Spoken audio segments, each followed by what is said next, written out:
I trusted our neighbors to watch our dog and feed them while we were away on vacation. Little did I know that this said neighbor would have her daughter in there with her daughter's boyfriend smoking the devil's lettuce. Guys, I have a wild story for you today and I cannot wait to hop into it. My name's Mr. Reddito. Welcome to the channel and let's get right into it. Bob and Karen are our neighbors. They have an 18-year-old daughter, Terry. We were never especially close to them, but we always do neighborly stuff for them.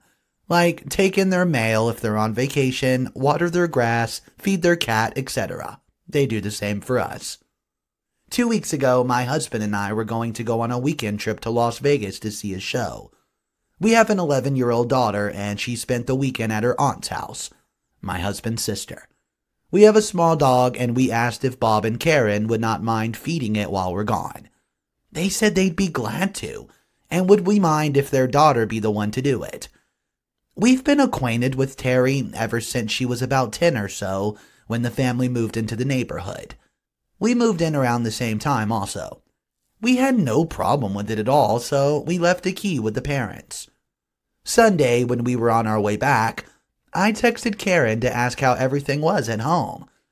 She replied back, quote, "Fine," but she needed to discuss something important with me. When we got home, we noticed a faint marijuana smell coming from the garage. We went into the garage and the smell was even worse. At that point, Karen and her husband came over to tell us that they caught their daughter smoking marijuana in our garage with her boyfriend. After questioning her, the daughter claimed that she had found the marijuana in our garage, and the temptation was just too strong. According to Terry's story, she's been in the garage looking for a leash to walk the dog, although all the dog supplies were set out in the kitchen for convenience. My husband and I both informed our neighbors that this story's ridiculous. However, Bob and Karen went on to say, quote, that they know their daughter, and that she would never lie to them. Bob in particular got on his soapbox and started to lecture us how wrong it was for us to keep drugs in our house when we have a young child. I had to squeeze my husband's hand to remind him not to lose his temper. We both let them know that the drugs were certainly not ours, and that they had better keep a better eye on their children, and that Terry is an adult and could face serious consequences if found with marijuana. Bob and Karen smirked at this suggestion and said it was pretty ironic for us to mention the law when we should supposedly be the ones being thrown in jail for, quote, furnishing drugs to minors or having drugs within reach of children. We once again reiterated that the drugs were not ours, and that we would not stand for their accusations any longer. They left in a huff. Their daughter had since returned to college campus and thus avoided me ever confronting her.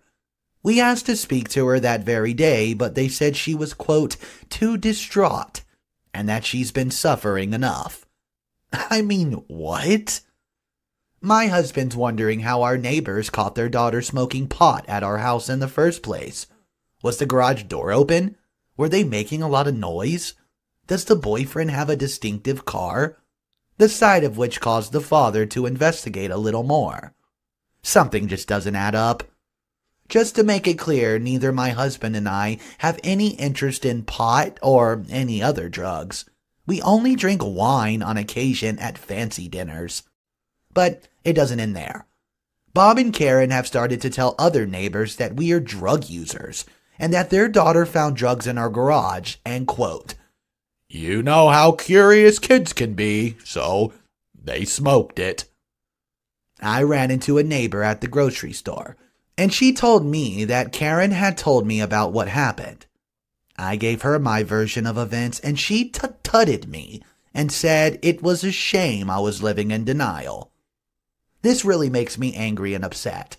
Also, my husband and I have no intention of moving as we have too much money invested in the house. I'm afraid Bob and Karen might even try to tell my husband's employers about this. He works in aerospace, and although I don't think they'll care if he smokes weed, I don't like that it'll do to his reputation. I myself work as a preschool teacher, and some of my neighbors are whispering how shameful it is that I'm around children when I'm supposedly a huge druggie. I know I would be ruined if this reached my superiors. What can we do about this? I know my husband and I are innocent, and that Terry is lying to her parents and threw us under the bus. And her parents swallowed her story, either because it's easier than facing the truth, or they're just really stupid. Looking for ideas, I'm catching side-eye from everyone these days. I personally cannot believe they were calling Terry basically a child. Sounds to me like she's close to an adult. She snuck a boyfriend into a garage and smoked drugs in there, and now her parents are getting her back. I don't know if her parents are just naive or they don't want to believe it, but it seems that Terry is the only one that can fix this situation by coming clean about what really happened. Let me know in the comment section down below your exact opinion on this. I would love to hear it. Our next story isn't about an estranged mother and a 20-year-old female. So guys, subscribe to the channel if you want these daily videos, and let's hop right into the next story. My mother came out after my parents divorced and started dating a friend of hers.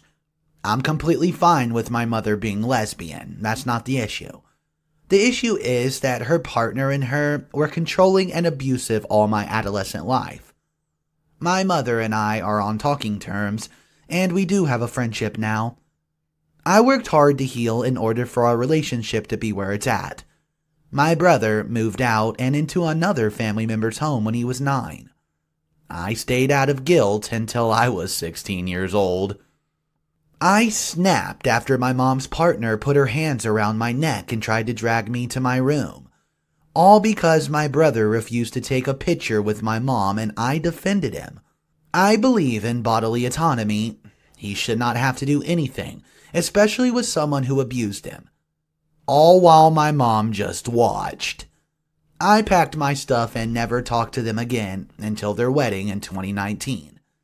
My mom and I, in the past year, have become friends again.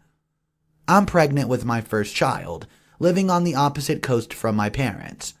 I've been on my own for a while, obviously. I told my mom I was pregnant and told her not to tell anyone because I am still in my first trimester, and I was concerned I might miscarry. She told her partner, whatever, but then my friend who lived in my hometown said, "Hey, your stepmom is telling people you're pregnant and that she's going to be a grandma. Is this true?" I laughed.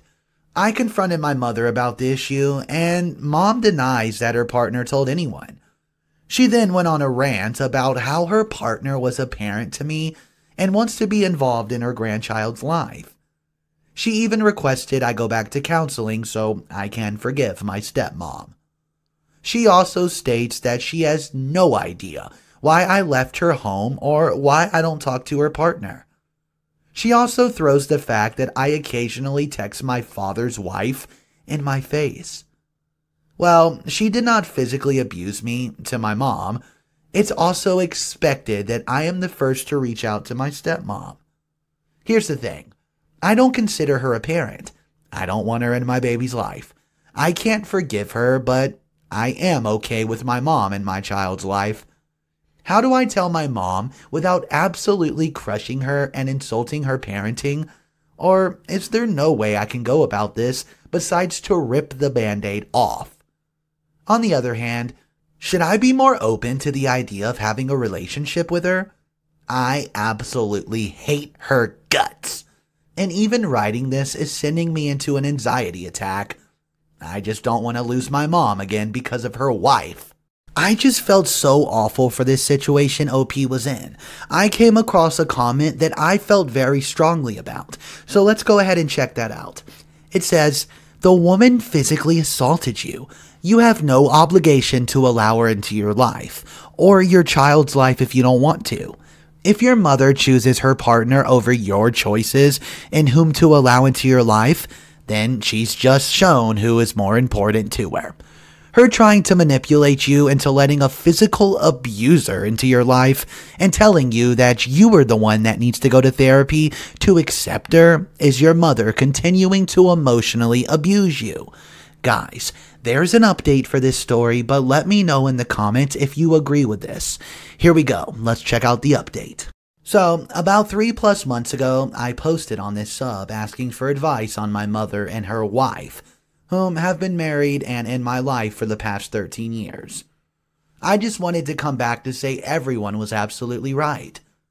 I planned to tell my mom shortly after my original post that neither she or her wife would be involved in my child's life. Unfortunately, my partner and I had to make the really hard decision to move back to my hometown. We had to pack up and leave ASAP, and could not find housing right away. My mom was trying really hard to mend our relationship, so I took her offer for us to stay in her home while we continued apartment hunting. My significant other was hopeful about it all, and tried to reassure me that this would all work out. Well, it did not. 2 days ago, I was cooking some dinner in the kitchen, and significant other asked me if we could broil the salmon at the end so it's more golden. My mother called out from another room, letting me know that their oven did not go above 400 degrees. The broiler would not work and it would set the fire alarm off. Confused, I said, "Oh, why? I set it for 450 and did not know." Her wife then started yelling and cussing at me, saying she did not ducking understand why I'm disrespecting her. I told her I was just about to turn it down and she continued berating me. Significant other just smiled and awkwardly laughed. He was so confused why she was so angry over the oven that he hadn't even began preheating. She began egging him on, trying to be aggressive and calling him out, saying we did not do anything around the house. She said he could suck a wiener. Yeah, very nice. Just an FYI, we clean our room regularly, never go out to any other rooms. I just cleaned our bathroom and we take up one cubby in the kitchen. We even deep cleaned their carpets because they had cat pee and vomit on them. Actively, we're house searching and working. We know we weren't being rude guests, although we had not planned on staying so long. 6 weeks. My mom said it was okay to stay with her however long we needed. Well, she kicked us out. All while my mom said absolutely ducking nothing. Like always. Earlier that day, she was trying to plan my baby shower. While we were going to our cars outside, my mom's wife tried to run straight into me and yelled at me to move. I felt like she wanted me to physically retaliate because she was so close to me for no reason. Of course, I didn't. I'm not that insane. I'm 21 now and 5 months pregnant, officially homeless and not sure how we're supposed to do this, and prepare for a baby? At this point, I'm just grateful she did not put her hands on me again, and that we stocked up on water right before. I should have never given it a chance, but we were desperate, and times are hard with COVID and housing crisis. Please don't be rude to me. I've already been beating myself up about how I should have known. Let this be a lesson to learn from my life. The abusive person in question will continue to be abusive to you. Don't give them another chance. I just wish OP would have gone with her gut and not trust the abuser again. Unfortunately, she had to go through all this while pregnant. I mean, why would someone get so mad over the question of an oven just because they didn't know how it worked? Kicking someone out, making them homeless after promising to help is a vile human being. Let me know what you guys think of this update in the comment section down below, as I love hearing your opinions. There's still one more story left in today's video. If you haven't checked out the Instagram channel, you can find it in the description of this story. Okay guys, let's see what this final story is all about. So, as of all you know, I've been writing stories about my abusive stepdad who, for privacy reasons, I'll call Kevin. I've talked about how he punched me till I puked over the television, beat the crap out of me over a glass of milk, and many other things. However, As you all know, after dealing with a year and a half of this nonsense, my dad saved me during the summer. I did not at the time realize I was being saved, as I had been led to believe my dad was basically the devil. I do now, however. In this post, I'll be talking about stuff I recently came upon, whether it was from a family member or I found out the information I own. Basically, I'll be talking about what I know about my stepdad Kevin, and my mom after my dad saved me from both of them. I'll be covering stuff I either remember seeing or stuff I heard from family members. Now, the first time I even thought about my stepdad and mom, other than occasional mentions or thinking about how much I hate my stepdad, was during the COVID-19 pandemic. I was on YouTube and decided to check on my old YouTube channel. I currently have a new one, and it's the same name as my username, but with spaces in between the words. Anyways, while on it, I decided to check out my stepdad's channel, 2 Corinthians 5:15, and unsurprisingly, his posts were far from each other. As he is posted every few months or maybe a day from each other, none of them are consistent. I then decided to check out my mother's channel, and I was surprised to find out she was reviewing books. The reason this was a surprise was on my old channel, my mother would only allow me to use it to review books or movies.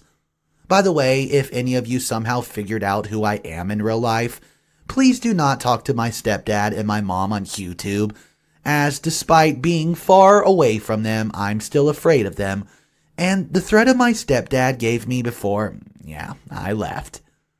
I was slightly mad because she had literally replaced me so easily, or at least my old YouTube career.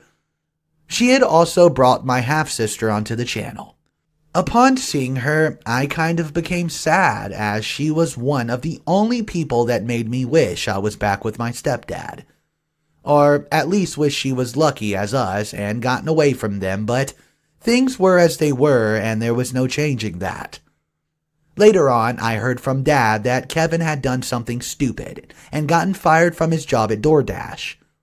If you're wondering why my stepdad had a DoorDash job in the first place, he had my mom quit her job near her time of giving birth, and basically he had 3 part-time jobs, one for writing articles for church, his YouTube channel, and DoorDash.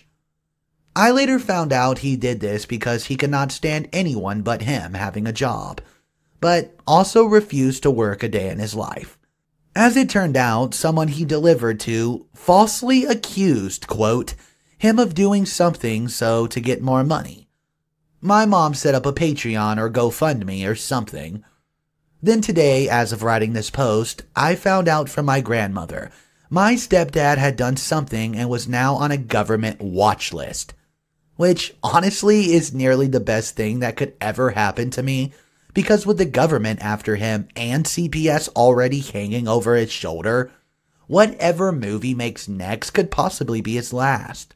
The good news, my mom isn't on the watch list, and I don't know if she's finally learning from her mistakes after losing us, or if she refused to do whatever my stepdad did for her own health.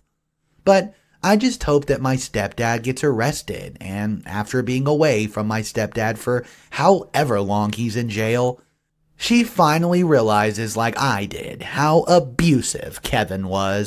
I'm so glad that this stepdad was on a government watch list. It seems like that's where he deserves to be.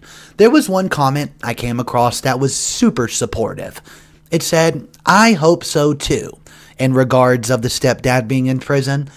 I can feel how badly you want to reconcile with your mother. Just keep sister a priority. Mom was with stepdad for a long time. Some of our ideals could have changed, and mostly, I don't want to see you hurt ever again by her. She allowed everything that happened in your house to happen. Remember that. I think that was great advice. Guys, let me know what advice you would give OP in this situation. That's all the stories I have for us today. I hope you guys enjoyed, and remember, you can do anything you set your mind to. Here at Mr. Reddito, we read daily stories. I hope to see you tomorrow. Have a wonderful night.